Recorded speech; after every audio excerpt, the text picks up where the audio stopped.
नमस्कार, 4 का वार देख रही हैं आप। आपके साथ मैं हूं करिश्मा। 4 के वार में सबसे पहले बात होगी अतीक का घमंड खंड खंड जो हुआ, योगी सरकार का वार प्रचंड। जी हां, 4 के वार में आज सबसे पहले अतीक अहमद की बात, जिसका गुरूर योगी राज में चकनाचूर हो गया। उमेश पाल हत्याकांड में अतीक अहमद को उम्र कैद की सजा सुनाई गई। अगली खबर के लिए मेरी सहयोगी सुरभि के पास आपको लिए चलते हैं। सुरभि, नमस्कार, 4 के वार में मैं हूं आपके साथ सुरभि तिवारी और मैं आपको बताऊंगी भगोड़े अमृतपाल से जुड़ी हर खबर। और भारत से लेकर के नेपाल तक इस वक्त एक ही सवाल बना हुआ है कि आखिरकार कहां है अमृतपाल। आप और मैं मिलकर इस सवाल का जवाब जानने की कोशिश करेंगे, लेकिन अगली बड़ी खबर बताएंगे मेरे सहयोगी पूजा यादव। बिल्कुल, 4 के वार में मैं आपको बताऊंगी आज की तीसरी बड़ी खबर क्या है। देश में इस वक्त सियासी घमासान मचा हुआ है। राहुल गांधी की सदस्यता जाने और अडानी के मुद्दे पर आज भी पूरा दिन सियासी गलियारों में हंगामा बरपा। संसद में दूसरे दिन भी कांग्रेस का ब्लैक प्रोटेस्ट देखने को मिला। वहीं बीजेपी संसदीय समिति की बैठक भी हुई, जिसमें राहुल गांधी की सदस्यता जाने के बाद पहली बार पीएम मोदी ने प्रतिक्रिया दी। और आखिरी खबर के लिए चलेंगे मेरे सहयोगी अमृता गर्ग के पास। तो 4 के वार में आखिरी खबर आपको मैं बताऊंगी, जहां एक ऐसी खबर ये होगी आम आदमी पार्टी से जुड़ी हुई, आम आदमी से जुड़ी हुई, माफ कीजिएगा, ऐसी खबर जिसे सुनकर आपके चेहरे पर मुस्कान भी आ जाएगी। ईपीएफओ ने करोड़ों खाता धारकों को बड़ी खुशखबरी दी है। ईपीएफओ ने ब्याज दर बढ़ाकर 8.15% कर दी। तो इन तमाम खबरों पर देंगे आपको जानकारी 4 के बाद।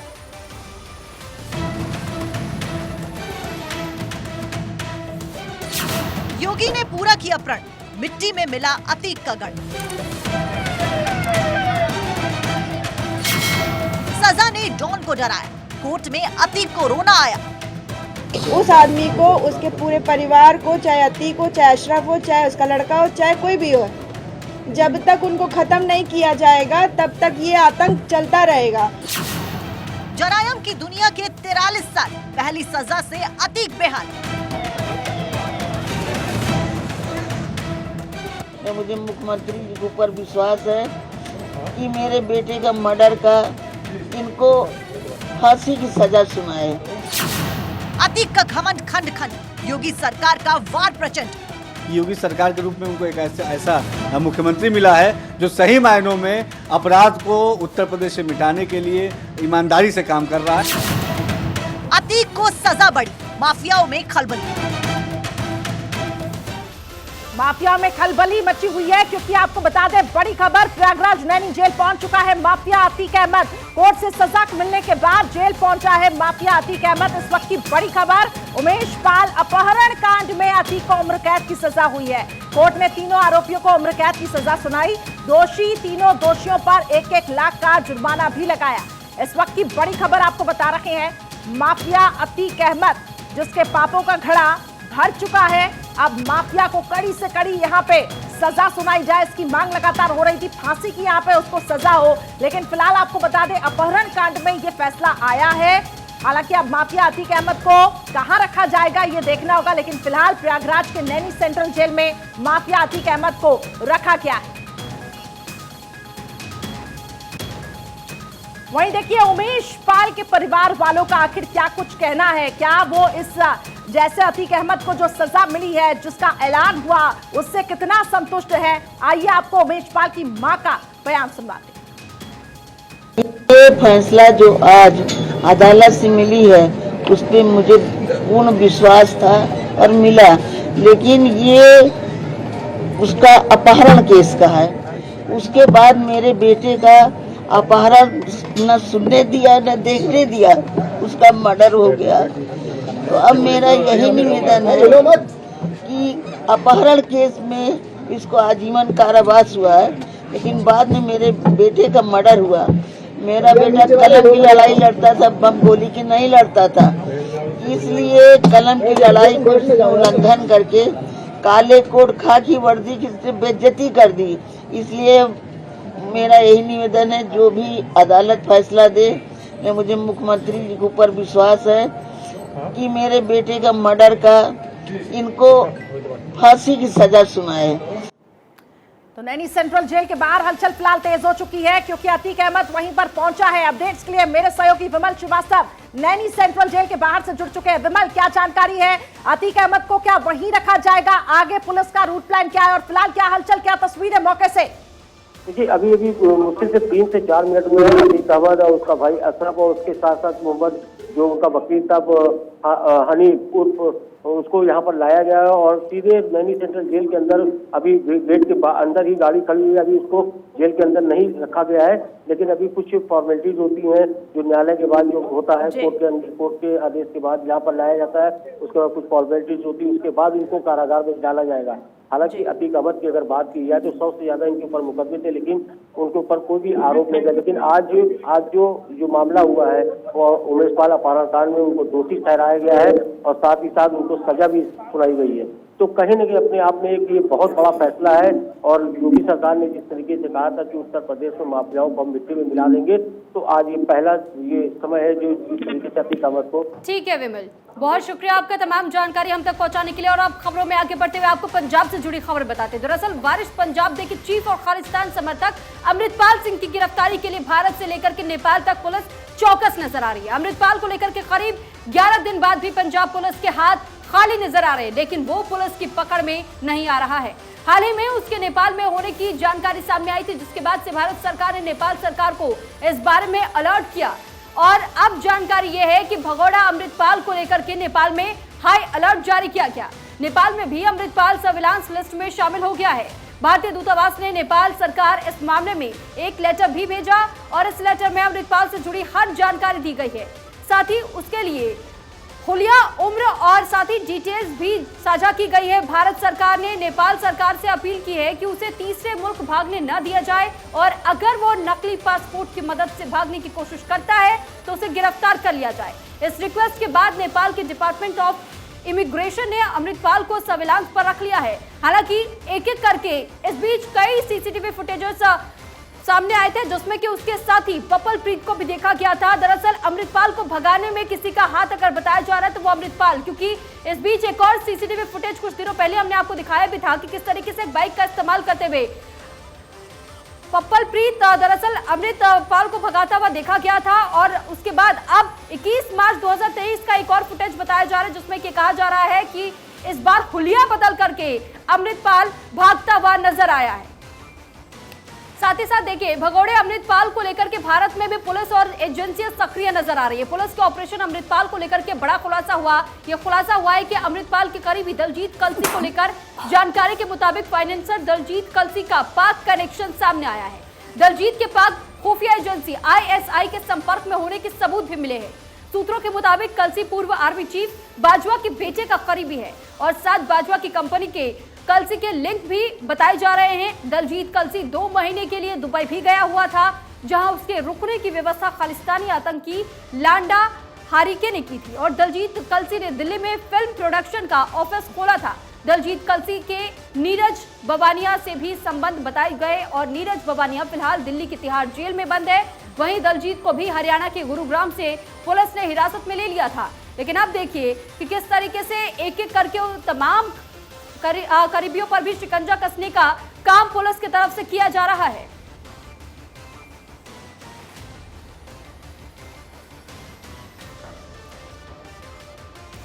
राहुल गांधी की सदस्यता जाने और अडानी के मुद्दे पर आज भी पूरे दिन सियासी गलियारों में हंगामे की गूंज सुनाई दी। कांग्रेस इस मुद्दे पर जहां पीछे हटने को तैयार नहीं है, वहीं बीजेपी भी पूरी तरह से बचाव के मूड में नजर आ रही है, जिसका सीधा असर संसद की कार्रवाई पर देखा जा रहा है। आज भी सदन की कार्रवाई हंगामे की भेंट चढ़ गई, तो दूसरी तरफ राहुल गांधी की सदस्यता जाने के बाद मचे बवाल के बीच पीएम मोदी ने इस मामले में अपनी प्रतिक्रिया दी है। देखिए, कल काला कपड़ा लहराया, आज कागज के टुकड़े फेंके। माननीय सदस्य, मैं सदन गरिमा से चलाना चाहता हूं। देश में संसदीय मर्यादा तार तार है। राहुल गांधी की सदस्यता और अडानी के मुद्दे पर आज भी सदन हंगामेदार रहा। कार्रवाई शुरू होते ही विपक्ष ने हंगामा शुरू कर दिया। लोकसभा में विपक्षी सांसदों ने स्पीकर पर कागज के टुकड़े फेंके, जिसके बाद कार्यवाही स्थगित करनी पड़ी।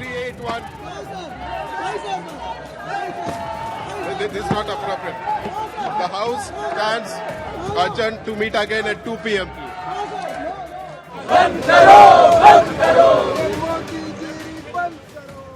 कल कल शुरू हुआ कांग्रेस के ब्लैक डे प्रोटेस्ट का असर आज भी देखने को मिला। विपक्षी दलों की बैठक में नेता काले कपड़े पहने नजर आए। इस बैठक में विपक्षी एकता की हवा निकलती भी दिखाई दी।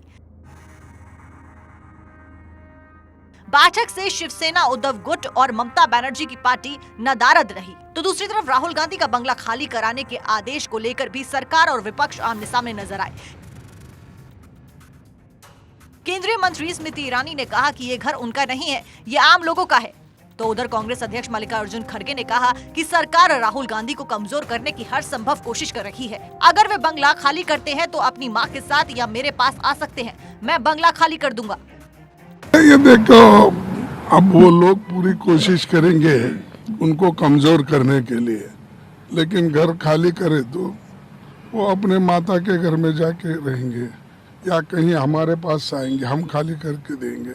ऐसा घर खाली करके डराने का, धमकाने का, ह्यूमिलेट करने का, ये जो गवर्नमेंट का एटीट्यूड है, इसको मैं कंडम करता हूँ।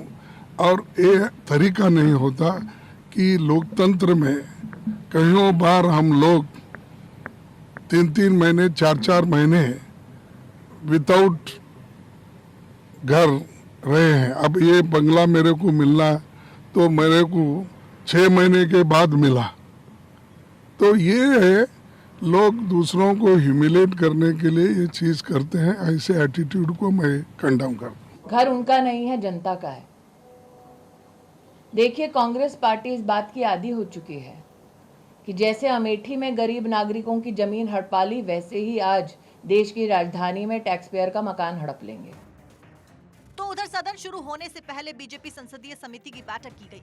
इस बैठक में पीएम मोदी ने विपक्ष के हंगामे और विरोध पर अपनी प्रतिक्रिया दी। बैठक में पीएम मोदी ने कहा, स्ट्रॉन्ग फाइट के लिए तैयार रहें, जैसे तैसे पार्टी आगे बढ़ेगी। विपक्ष हमले तेज होते रहेंगे, विपक्ष और हमला करेगा, निचले स्तर का हमला करेगा। मैंने कहा था राजनीति हमले तेज होंगे, जो मैंने कहा था वो अब दिखने लगा है। कि संसद के मौजूदा सत्र को 11 दिन हो गए हैं। 11 दिन में कुछ बदला है तो बस विपक्ष की विरोध की तीव्रता। पिछले 10 दिन के दौरान संसद में कामकाज ना के बराबर हुआ है। रिपोर्ट्स के मुताबिक संसद का मौजूदा बजट सत्र का दूसरा चरण 6 अप्रैल से पहले 1-2 दिन में खत्म हो सकता है। Bureau report, Bharat 24।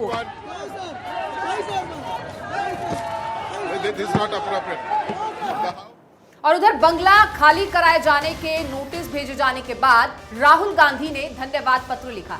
राहुल गांधी ने इस लेटर में लिखा है कि 12 तुगलक लेन स्थित मेरे आवास को रद्द किए जाने संबंधी पत्र के लिए धन्यवाद। 4 बार मैं लोकसभा के सदस्य के रूप में चुना गया। यह लोगों का जनादेश था, जिसके चलते मैं यहाँ रहा और बहुत सी सुखद यादें संजो सका। मैं निश्चित रूप से आपके पत्र में दिए गए निर्देश का पालन करूंगा। तो देखिए, राहुल गांधी की सांसदीय छीनने के बाद अब सरकारी आवास से भी उन्हें जाना होगा और इसी को लेकर काफी सियासत गरमाई हुई है। बीते दिनों कांग्रेस के एक नेता का बयान भी सामने आया कि बात घर की नहीं है, बंगला छिन जाने की नहीं है, बात लोकतंत्र की है।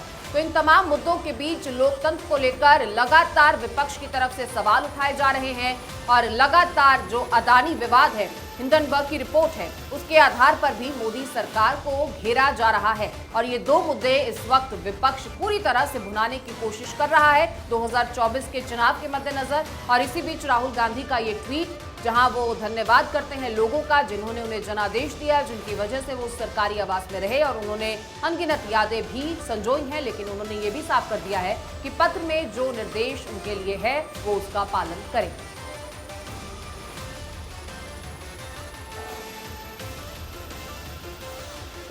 तो राहुल गांधी के इस ट्वीट को आप ग्राफिक्स के जरिए देख भी पा रहे हैं, पढ़ भी पा रहे हैं, उन्होंने क्या लिखा है अपने ट्विटर पे। और इसी के साथ ये साफ हो गया है कि आने वाले समय में इस चीज़ को लेकर कोई विवाद नहीं होगा। बड़े ही शांतिपूर्वक तरीके से वो सरकारी आवास खाली करेंगे। हालांकि इस मुद्दे को आगे विपक्ष कैसे भुनाएगा चुनावों के मद्देनजर, विधानसभा चुनावों के मद्देनजर, ये जरूर देखने वाली बात रहेगी।